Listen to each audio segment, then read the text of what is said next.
আল্লাহ রাব্বুল আলামিন আমাদের জন্য যে সমস্ত বিষয়গুলোকে ফরজ করেছেন এর মধ্যে একটা হলো আমাদের মৃত্যুর পর আমাদের সম্পদে আমাদের রক্ত সম্পর্কীয় আত্মীয়দেরকে এক একজনকে এক এক হিস্সা বা অংশ আল্লাহ তাআলা নির্ধারণ করে দিয়েছেন কোরআনে।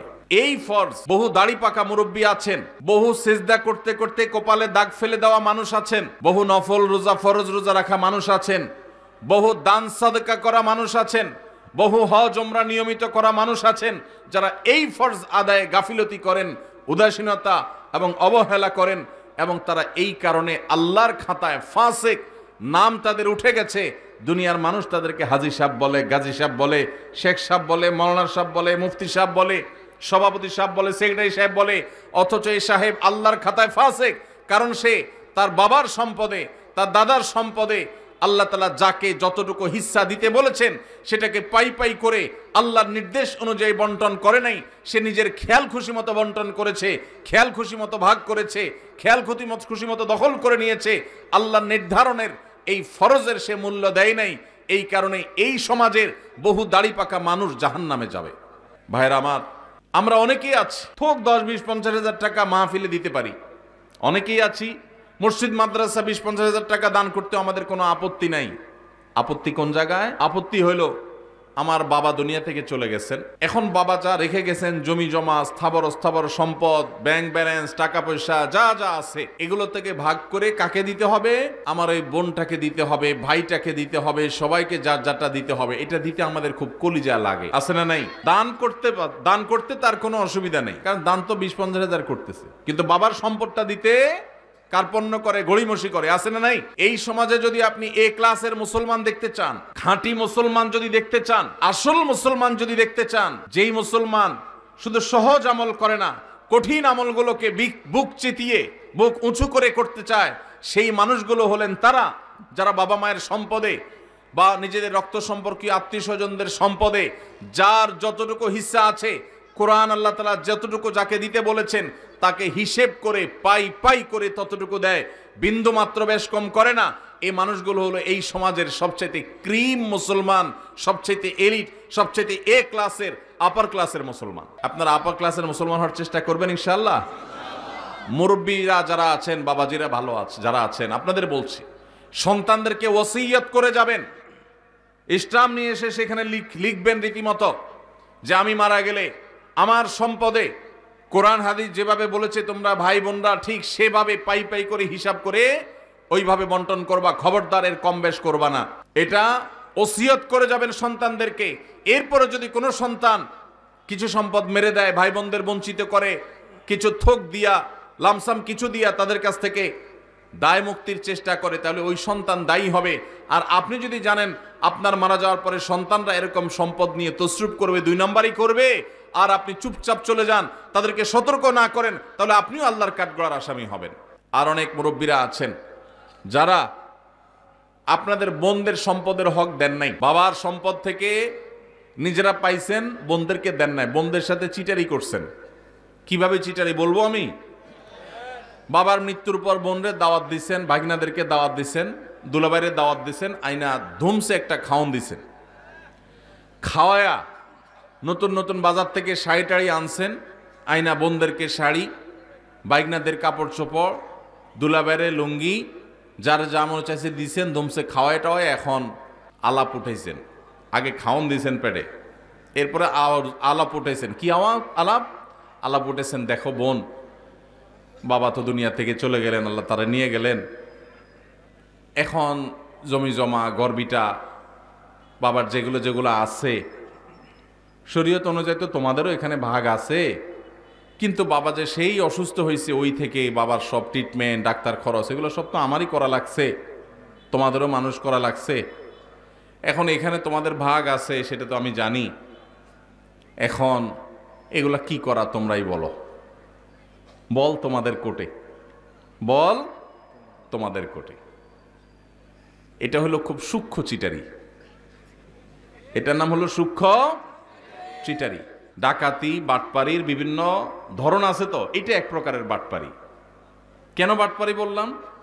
কারণ ওই যে বোনটাকে বললেন বাপের বাড়িতে আইনা খাওয়াইয়া দাওয়া, বাপ মরার পরে মনটা এমনি নরম, আরো মেয়ে মানুষ, যখন এটা বলছেন আপনি, তখন সে কি বলবে?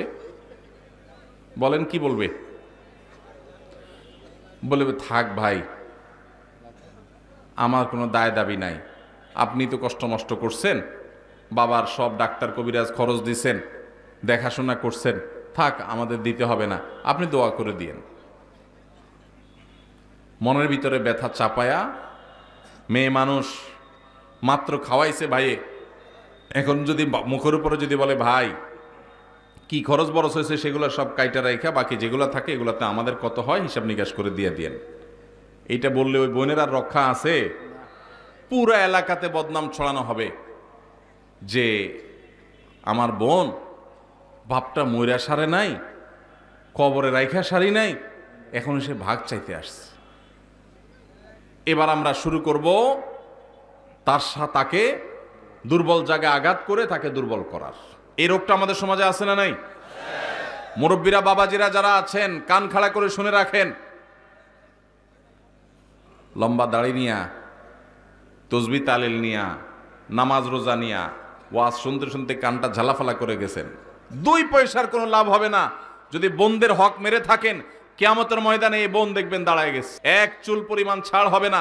যত আমল করেছেন সব দিয়ে জাহান্নামে যেতে হবে যদি বোনদের হক মেরে থাকেন। এই জন্য বাবারা এই চিটারি করা যাবে না, ভাইয়েরা এই চিটারি করা যাবে না। যেসব ভাইয়েরা বাবা মার মৃত্যুর পর বোনদের হক দেন নাই, অনেকে মায়ের হক দেয় না, মায়েরও হক আছে। আপনার বাবা মারা গেছেন, আপনার মা তার স্বামীর সম্পদে তার হক আছে না নাই? কয়জন সন্তান বলতে পারবেন যে আমার বাবা মারা গেছে, মাকে হিসাব করে দিয়ে দিছি? কয়জন বলতে পারবেন?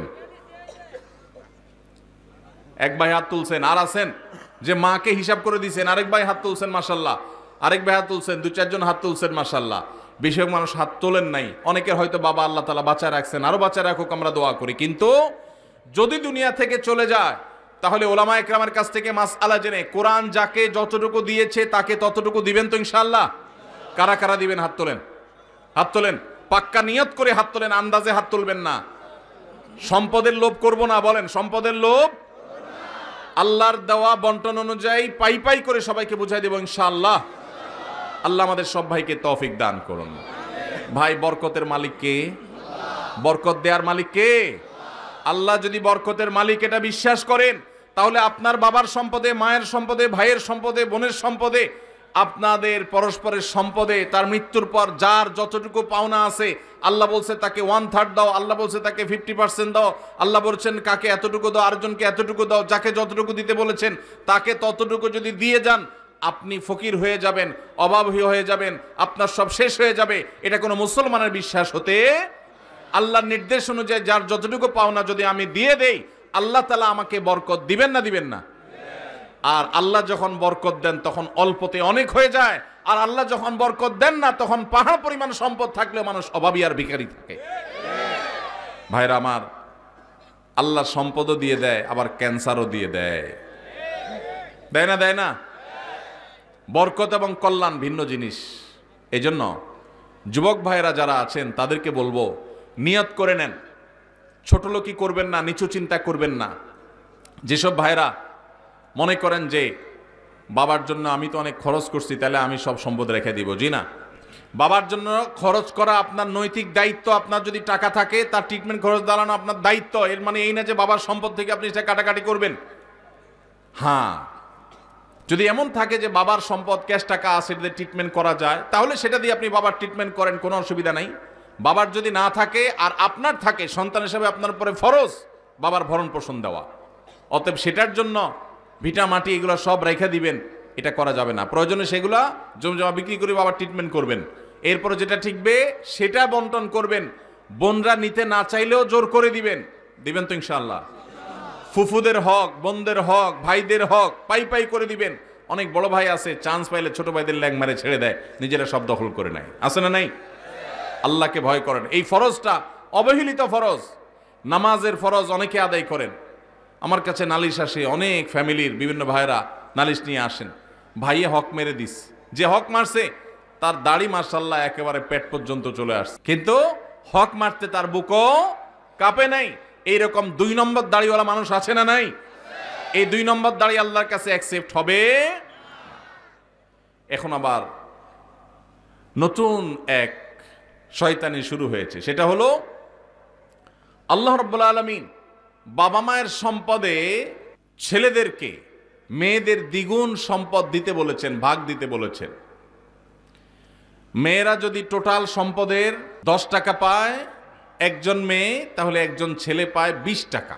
এখন আমাদের দেশে কয়দিন পর পরই কিছু সুশীল আছেন যারা আল্লাহর কোরআনেরও সংশোধন করতে চায়, নাউজুবিল্লাহ।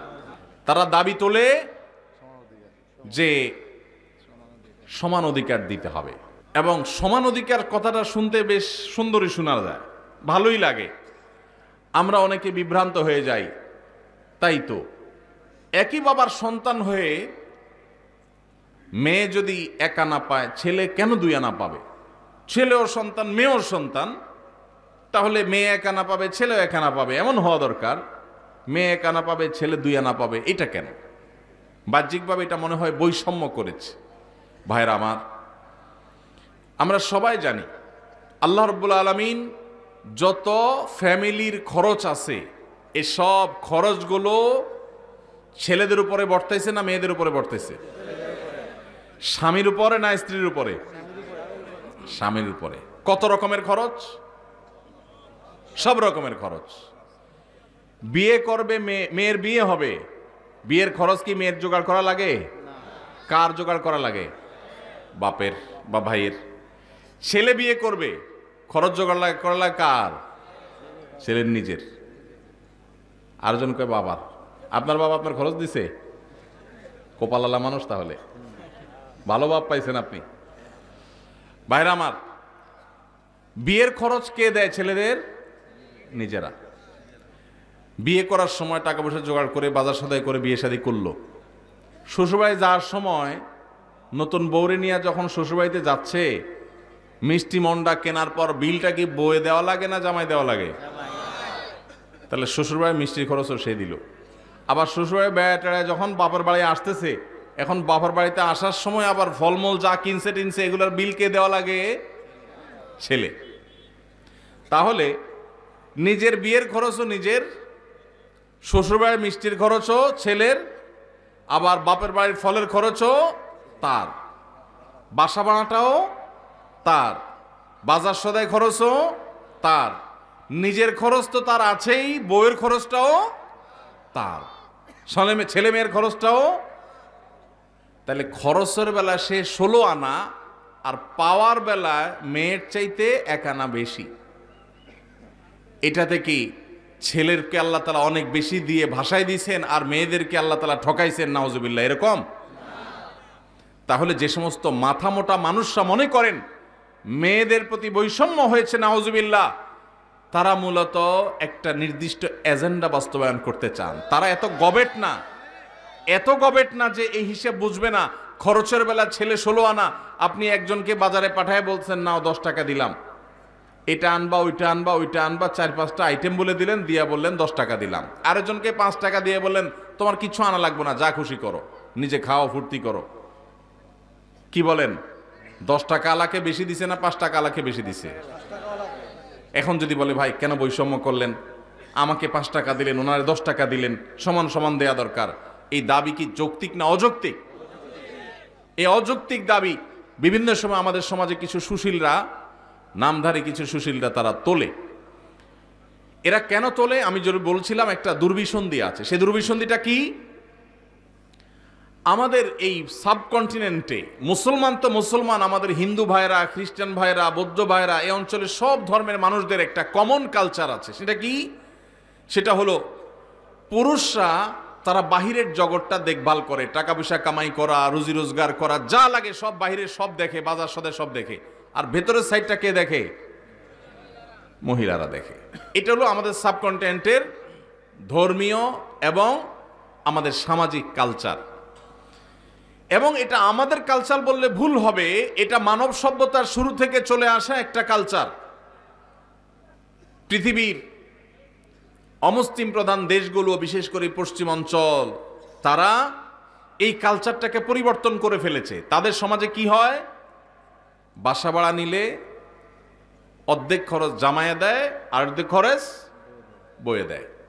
জানেন তো আপনারা? বাজার সদায় সবকিছু 50% 50% ভাগযোগ করে দেয়।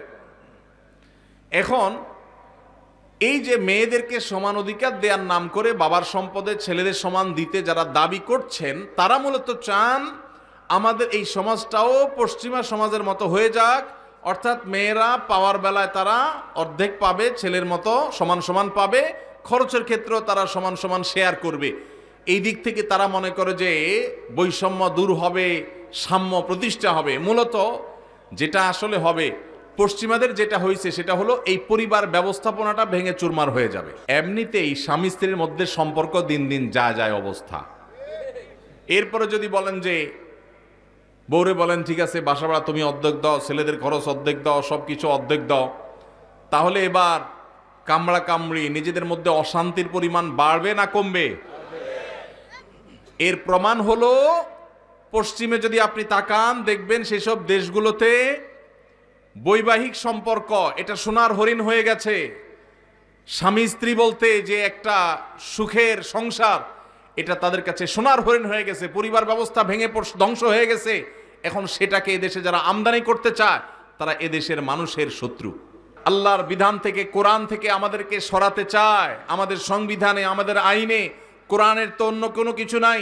যা ছিটে ফোটা দুই একটা আছে, সেগুলো খাঁজে বাজে থাকা কণাগুলোকে ধুয়ে পরিষ্কার করার জন্য যখন যারা সরকারে আসে তাদের ঘাড়ে সওয়ার হওয়া এই পশ্চিমাদের দোসরেরা, তারা এই দেশে থাকে, এই দেশে খায়, দালালি করে পশ্চিমাদের।